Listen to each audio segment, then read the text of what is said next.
Episode के start में director gain हमारे हुआनफू के रूम से बाहर आती है और किसी दूसरे रूम में चली जाती है। वहीं पर क्या बैठा होता है, तभी वो दूसरी तरफ जाने लगती है तो क्या पूछता है, हे डायरेक्टर गैन तुम आ गए, क्या उस बंदे ने तुम्हें परेशान किया? डायरेक्टर गैन कहती है नहीं उसे परेशान नहीं किया। क्या उसे कहता है एक्चुअली मैं अभी इस कोर्ट के बारे में बात कर रहा था।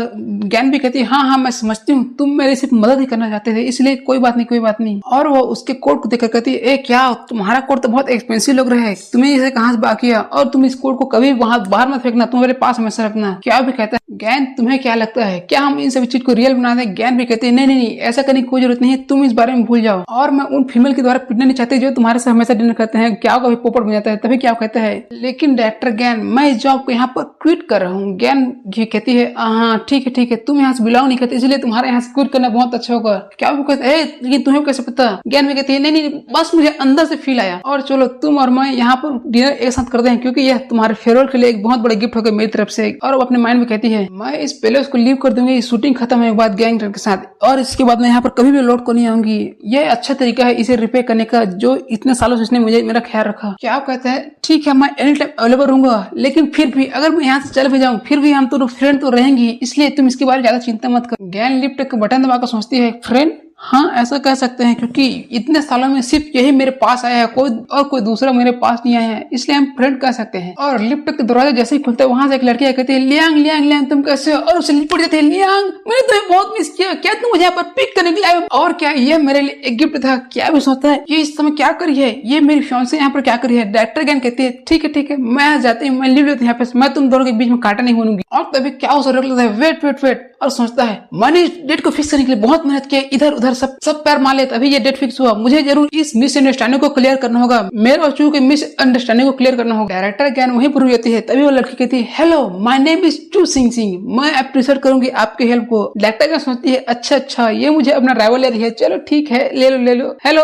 मेरा नाम डायरेक्टर ज्ञान। हेलो डायरेक्टर ज्ञान। हेलो लियान मुझे पहले बताया था कि आप उसकी बहुत मदद करते थे, इसलिए आपकी इस पूरी मदद के लिए मैं अप्रिशिएट करती हूँ। क्या मेरे इस गाय ने आपके लिए कोई समस्या खड़ी नहीं की? ज्ञान कहती है नहीं इसने कोई समस्या नहीं की। ठीक है मैं यहाँ जाती हूँ, बाय टाटा, मैं यहाँ जा रही हूँ, तुम दोनों को साथ छोड़कर तुम दोनों के बीच में कांटा नहीं बनूंगी। और वो वहाँ चली जाती है। ज्ञान के जाने के बाद क्या कहता है हे मुझे जाने दो, और तुम यहाँ मुझे खोजा कैसे, तुमने मेरे इस प्लेस को पाया कैसे? लड़की कहते हैं ये देख सीक्रेट है, और सीक्रेट किसी को नहीं बताया था।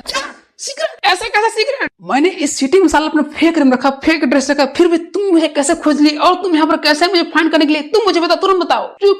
उसके पिछले पर्दे फिर से अच्छा अगर तुम्हें जाना है तो मैं बता दूंगी, लेकिन पहले मुझे अपने रूम तक लेगो, उठा कर लेगो। लेकिन वो गुस्सा को तुम मुझे बताओ तुम्हें मेरा पता किसने दिया, मेरे बारे में रिपोर्ट किसने की, बताओ। और अगर एक बार मेरे डैड को पता चल गया मैं यहाँ पर हूँ तो डायरेक्टर गैन और उसका सन डेंजर में आ गए, मुझे कुछ न कुछ तो करना ही होगा।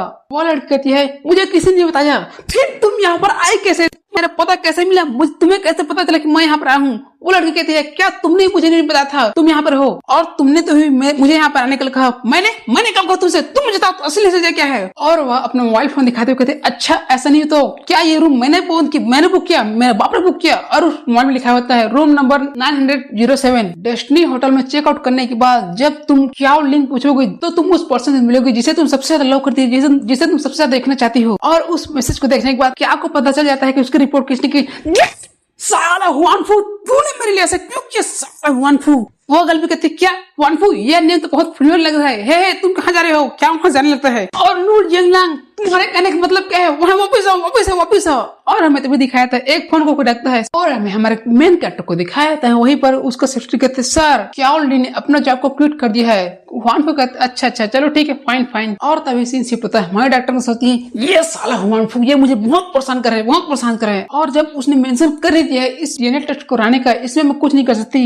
मेरा बड़ा साला मेरा दिमाग खराब रहा, ये साला कमीना कितना खतरनाक है, और मैं भूल गई कि मेरा 2 हेयर पिन भी वहाँ पर रह गया। साले क्या करूं? लेकिन तभी उसके हैंड में उसका हेयर आता है, हेयर राइट हुआनफू, अब तुम देख रहे कि मैं क्या कर्मात करती हूँ, मैं तुम्हें ऐसा बेवकूफ बनाऊंगी कि तुम भूल ही जाओ कोई मेरा नाम लेने का। और उसी समय पीछे से गैन टैंग कहते हैं मम्मी हम कहाँ जा रहे हैं? डॉक्टर ज्ञान कहती है सन सन हम डिनर पे जा रहे हैं उन सभी फोटोग्राफर शूटिंग की मैनेजमेंट के साथ मीटिंग करने के लिए, सभी चीज को डिस्कस करने के लिए। ओ ऐसा है क्या? और मम्मी क्या वहाँ पर अंकल हुआन फू होंगे? मम्मी कहती है ए उन्हें वहाँ पर क्यों होना चाहिए? क्या तुम चाहते हो कि वो वहाँ पर हो? हाँ मम्मी हाँ मैं चाहता हूँ। ज्ञान भी सोचती है यह बच्चा क्या इन दोनों के बीच में जो ब्लड बॉन्ड है, जो ब्लड डीएनए है, उसकी इसी की वजह से वो इसके प्रति इतना खींचे चला जा रहा है। यह कभी भी किसी दूसरे के प्रति इतना कभी खिंचाव महसूस नहीं किया। हाँ हाँ वो भी वहाँ होगा। तभी ज्ञान टैंग कहते हैं क्या मम्मी ऐसे बात है तो आप दोनों आज रात को लड़ाई नहीं करेंगे, झगड़ा नहीं करेंगे प्लीज मम्मी। और वो अपने खतरनाक से अपने आइस पर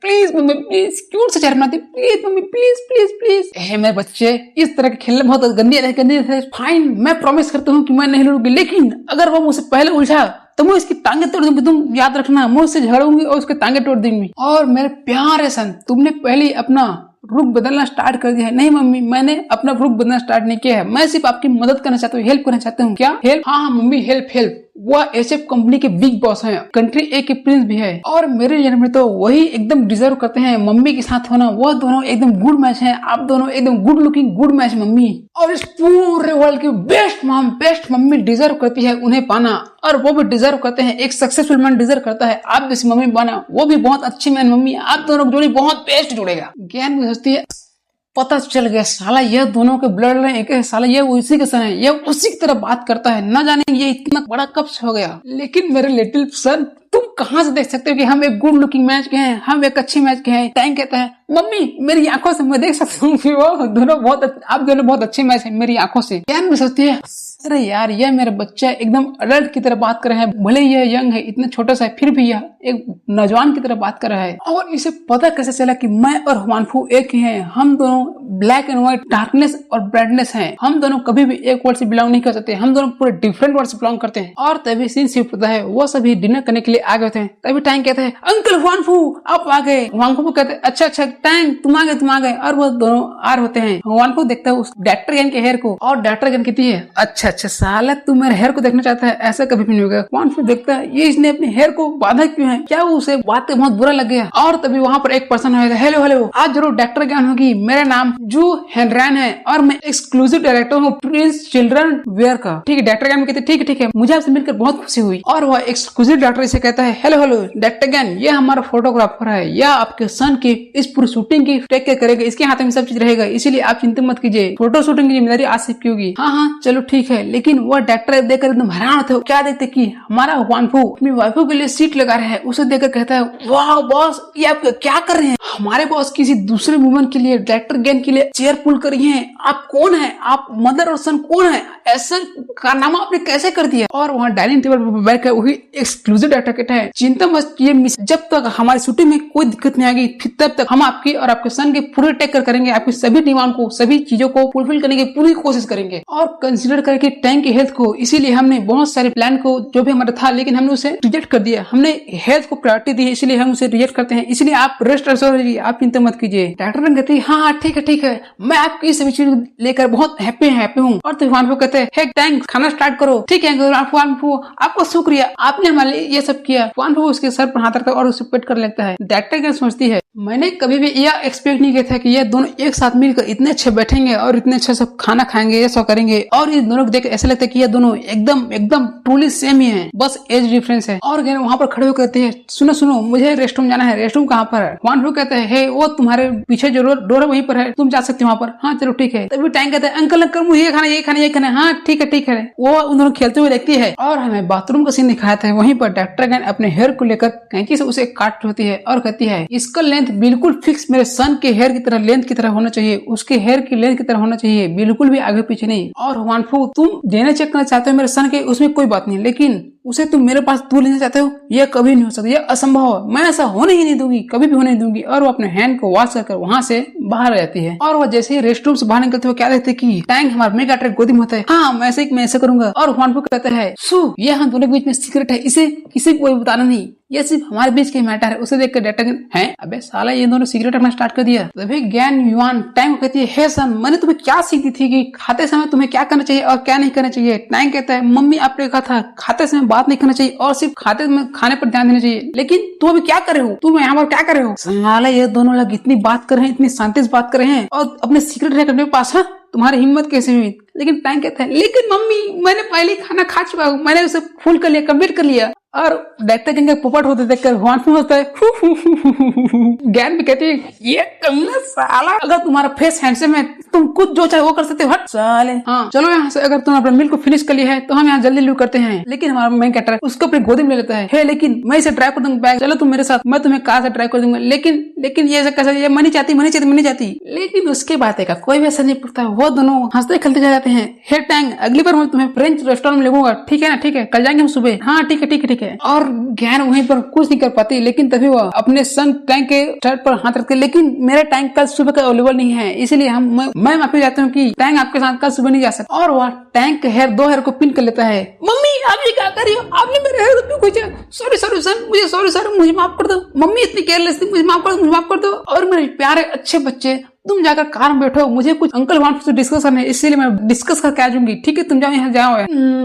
ठीक है मम्मी, ठीक है, fine uncle want bye bye tata. और वो वहां से जाते हैं। तभी डॉक्टर गैन कहती है ये लो, ये तुम्हें चाहिए था, और इसके लेने के बाद, रिजल्ट आने के बाद तुम मुझे कभी दिखाई नहीं देना और हमारे आसपास घूमना ही नहीं, और स्टॉप कर दो। अब तुम उसे इतना अच्छा ट्रीट मत करो, क्योंकि वो तुम्हारा सन ही नहीं है। तुम उसे ट्रीट क्यों करते हो, तुम उसे दूर रहना स्टार्ट कर दो, वरना यह सभी उसकी ग्रोथ पर इफेक्ट डालेगा। और अगर इसे एक बार सच्चाई पता चल गई तो इसे दूर रहना बहुत मुश्किल होगा। ज्ञान टैंक से दूर रहने का सदमा झेल नहीं पाएगा और इसे मानसिक तनाव हो जाएगा। वानफू कहते हैं अच्छा तुम इतनी श्योर हो कि वो मेरा सन नहीं है। हाँ मैं इतनी श्योर हूँ कि वो तुम्हारा सन ही है। और मान में कहती है एक मदर को पता होता है कि उसके सन का फादर कौन है, वो कभी भी उसके फादर को झूठ नहीं बोलेगी। लेकिन मैं नहीं चाहती कि मेरे किड अपने फादर के पास जाए अभी और मुझसे दूर चले जाए। और तभी सीन शिफ्ट होता है। वानफू अपने होम में आगे होता है, अपने सेक्रेटरी से कहता है हे टेस्ट को होने में कितना समय लगा। सेक्रेटरी कहता है हमारा अपॉइंटमेंट कल है डॉक्टर के साथ, लेकिन डॉक्टर आज नहीं मिल पाए क्योंकि वो अभी छुट्टी पे है अपने नर्स के साथ, इसीलिए हमें अपॉइंटमेंट कब मिलेगा। और टेस्ट के बाद रिचेक करने की बहुत जरूरत है, इसीलिए हमें परसों तक उसका टेस्ट का रिजल्ट जरूर मिल जाएगा। वानफू तभी अपने हेड से 2 हेयर निकालता है तुम इसे रखो और इसे सीक्रेट रखना, क्योंकि यह चीज बाहर नहीं जानी चाहिए, समझ गए ना। ठीक है सर मैं समझ गई, इसे पूरा सीक्रेट रहूंगा। और अगर सही में वो मेरा सन हुआ या रियल में मेरा सन हुआ, मैं इस टेस्ट के आने से पहले कुछ नहीं कर सकता, मुझे उसकी आइडेंटिटी छुपा के रखनी होगी। अगर वो मेरा सन हुआ तो उसकी सेफ्टी करने तक उसके इस पूरे आइडेंटिटी को छुपानी पड़ेगी, नहीं तो उसके ऊपर बहुत खतरा आ जाएगा। और यहीं पर हम यहाँ पर अपना एपिसोड एंड करते हैं।